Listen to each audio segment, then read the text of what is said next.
Muntik na akong mangaliwa at nasira ko yata ang pagsasama naming mag-asawa. So, kasal kami ni Derek for 5 years na. Kami yung couple na inaasahan ng lahat na forever. Okay ang mga trabaho namin, may maganda kaming bahay, at parang laging maayos ang buhay namin. Perfect sa paningin ng ibang tao. Pero nitong nakaraang taon, may mga bagay na parang nag-iiba. Parang may distance sa pagitan namin na hindi ko maintindihan. Hindi na kami katulad ng dati. Nung una hindi ko masyadong pinapansin. Iniisip ko na baka normal lang to, na part ito ng pagiging matagal na mag-asawa. Pero habang tumatagal lumalaki yung gap na yon, at di ko na kayang baliwalain. Nung una pa lang sobrang sweet si Derek. Hindi siya yung tipong romantic na laging may pa-surprise, pero ramdam mo talaga yung effort. Kahit simpleng bagay lang parang laging special. Minsan dadatnan ko siya na may daladalang paborito kong pagkain pag uuwi siya mula sa work, o kaya biglang yayayain akong mag-date kahit wala namang okasyon. Pero nitong mga nakaraang buwan, parang nawawala na yon. Hindi na siya tumatawag o nagte-text gaya ng dati. At pag nasa bahay na siya, parang palaging may ibang bagay na iniisip. Madaling araw na siya umuuwi. Pag tinatanong ko ang sinasabi niya palagi, maraming work na kailangan tapusin. Naiintindihan ko naman. Ako rin busy sa trabaho. Pero may mga bagay na parang mali. Madalas ko siyang mahuling may kausap sa phone, pero palaging sinasabi na tungkol lang daw sa work. Hindi naman ako yung tipong selosa, pero minsan, hindi ko mapigilang mag-isip. Isang gabi habang nag-aayos ako sa sala, narinig ko siyang may kausap sa telepono. Low voice siya, parang sinisikap niyang hindi ko marinig. At ito yung narinig kong sinabi niya, sana hindi siya makahalata. Para akong binuhusan ng malamig na tubig. Sino yung siya na tinutukoy niya? Ako ba? Ano yung dapat kong hindi mahalata? Biglang bumilis ang tibok ng puso ko.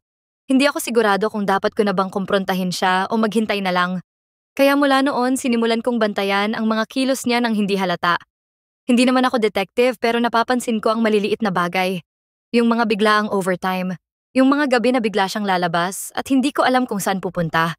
Pati na rin yung mga moments na masyado siyang focused sa phone niya. May part sa akin na nagsasabing baka ako lang yung nagiging paranoid. Baka stressed lang siya, baka wala naman talagang mali. Pero hindi ko mapigilang mag-isip. Naisip ko pa nga minsan na baka ako ang problema. Baka masyado akong naghahanap ng atensyon at masyado kong pinapansin yung mga bagay na hindi ko naman pinapansin dati. Pero at the same time, iniisip ko na bakit naman ako magiging ganito kung wala talagang mali? Ang pinakamabigat na realization sa lahat ay nang makita ko ulit si Jake. Hindi ko inasahan na makikita ko siya sa work conference na pinuntahan ko. Si Jake ay isang bahagi ng nakaraan ko na akala ko tapos na. Dati ko siyang boyfriend nung college. At kahit na hindi seryosong relasyon yon, hindi ko makakalimutan kung paano kami naghiwalay nang wala man lang proper closure.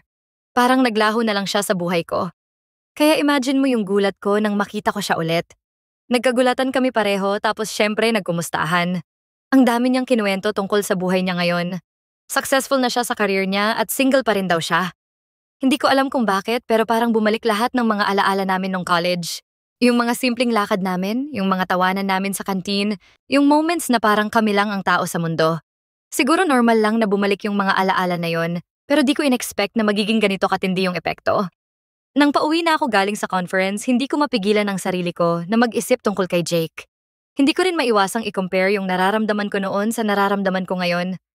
With Derek, parang mas komplikado lahat. Pero with Jake, everything felt easy, simple. Parang nung mga panahong yon, walang pressure, walang mga iniisip na responsibilidad. Yun ba yung hinahanap ko? Isang bagay na mas simple, mas carefree? Pag-uwi ko ng bahay, nandoon si Derek pero halata sa kilos niya na pagod na naman siya. Sinubukan kong maging normal. Nagbiro ako at nagtanong tungkol sa araw niya, pero parang hindi talaga siya interesado. Parang napipilitan lang siyang sumagot at pagkatapos noon bumalik na ulit siya sa phone. Ako naman napaupo lang sa dining table, iniisip ko kung saan ba ako nagkulang. Lumipas ang ilang araw na ganun pa rin. Patuloy ang pagdududa ko kay Derek pero at the same time, hindi ko rin matanggal si Jake sa isip ko. Minsan nagka-text pa kami at nung niyaya niya akong magkape, hindi ko alam kung bakit ako pumayag. Alam kong mali pero gusto kong malaman kung ano na nga ba ang nararamdaman ko. Sa loob ng cafe, nagkwentuhan kami ni Jake. He was charming as always. Parang walang nagbago sa kanya. And for a moment, I felt something. Siguro dahil lang sa lungkot ko sa kasal namin ni Derek. Pero alam ko hindi pwedeng ganito. Hindi ko kayang takasan ang mga problema ko kay Derek dahil lang bumalik si Jake sa buhay ko. Kaya nung gabi na yon, kinausap ko na si Derek. Hindi na ako makatiis. Sinabi ko sa kanya ang lahat ng nararamdaman ko. Yung pagdududa ko at yung takot ko na baka may tinatago siya sa akin. Sinabi ko rin yung narinig kong usapan niya sa phone at tinanong ko siya ng direkta kung ano ba talaga ang nangyayari. Akala ko magagalit siya o mag-aaway kami, pero ang nakita ko sa mukha niya ay gulat. Parang hindi niya alam na ganito na pala kalalim ang mga hinala ko. Doon niya inamin sa akin na meron nga siyang tinatago, pero hindi ito tungkol sa ibang babae. Yung surprise pala na sinasabi niya sa phone ay tungkol sa plano niyang ibigay sa akin. Ang matagal ko nang gustong buksan na coffee shop. Matagal ko nang sinasabi kay Derek na pangarap ko yun, yung magpatayo ng maliit na coffee shop sa tabi ng bahay namin, at hindi ko alam na matagal na pala siyang nagpaplano tungkol dito. Yung kausap niya sa phone ay ahente ng lote na tumutulong sa kanya para sa loan na kailangan niya para bilhin yung lupa na pagtatayuan ng coffee shop. Yun pala yung dahilan kung bakit palagi siyang busy, kung bakit palagi siyang nakatutok sa phone at late na umuuwi. Ginagawa niya lahat yon para sa akin. Grabe yung guilt na naramdaman ko pagkatapos nun. Narealize ko na lahat ng hinala ko, lahat ng pagdududa ko, mali pala. Siya pala yung gumagawa ng paraan para tuparin ang pangarap ko habang ako iniisip ko na may masama siyang ginagawa. Pero eto pa ang mas malala. Habang nangyayari lahat ng to, nagkaroon din ako ng pagkakataon na mapalapit ulit kay Jake. At sa totoo lang, hindi ko alam kung ano ba talaga ang nararamdaman ko. Mahal ko si Derek pero hindi ko rin maiwasan yung nararamdaman ko kay Jake. Parang sa sobrang lungkot at takot ko na mawala si Derek, ako na mismo ang naghahanap ng ibang dahilan para masira ang pagsasama namin.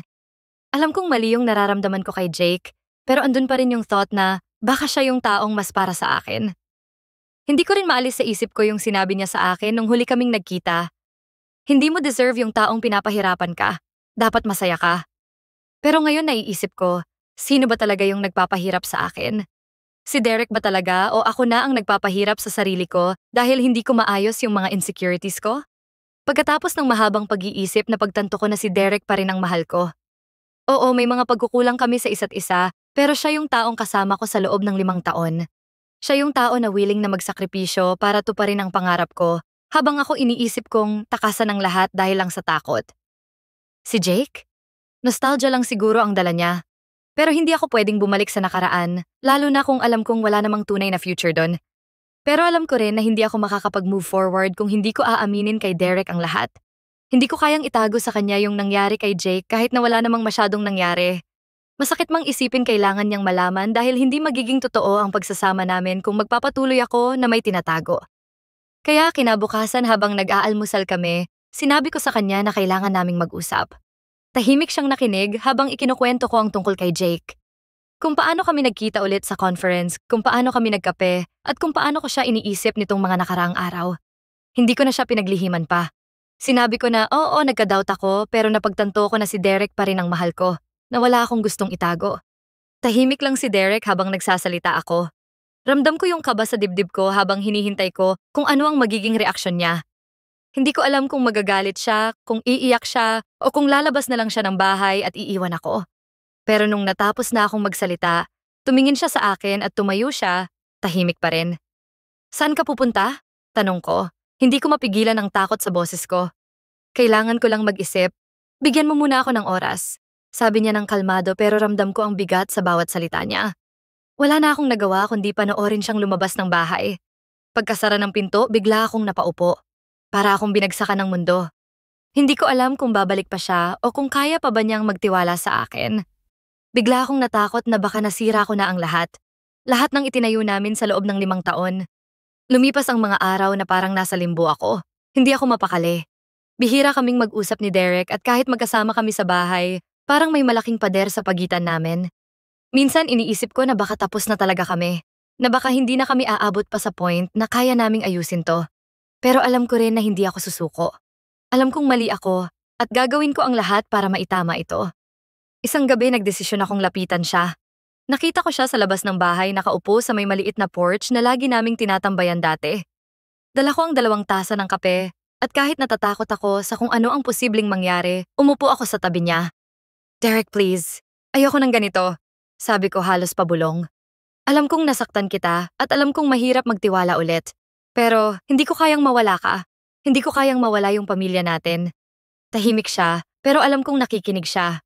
Tinuloy ko. Sabi ko, mahal ko pa rin siya at handa akong gawin ang lahat para mapatawad niya ako. Handa akong maghintay at unti-unting kunin ulit yung trust niya sa akin na alam kong nabawasan. Hindi ko alam kung kaya niya pa ba akong patawarin pero hindi ko naman siya masisi. Kasalanan ko talaga. Lumipas ang mga linggo. Hindi naging madali ang lahat. May mga araw na parang okay na kami, pero may mga araw din na parang bumabalik ulit ang bigat. Alam kong nasaktan ko siya at hindi ko siya pwedeng pilitin na maging okay agad. Kaya nagpursige ako. Naging mas maasikaso ako at mas pinakita ko sa kanya kung gaano ko siya pinapahalagahan. Hindi ako sumuko kahit na may mga pagkakataon na parang napapagod na ako kasi parang no hope na. Isang umaga habang nagluluto ako ng breakfast ng favorite niyang tapang kalabaw na inorder ko pa sa probinsya, bigla siyang pumasok sa kusina at niyakap ako mula sa likod. Nagulat ako at halos mabitawan ko yung sandok na hawak ko. Hindi na niya ako niyayakap ng ganito mula nang mag-usap kami. Thank you, bulong niya sa tenga ko. Para saan? Tanong ko hindi pa rin makapaniwala. Para sa lahat. Sa pag-intindi, sa hindi pagsuko. Niyakap ko rin siya pabalik. At sa mga oras na yon naramdaman kong unti-unti na kaming bumabalik sa dati. Hindi pa ganap na maayos lahat pero alam kong nasa tamang landas na kami.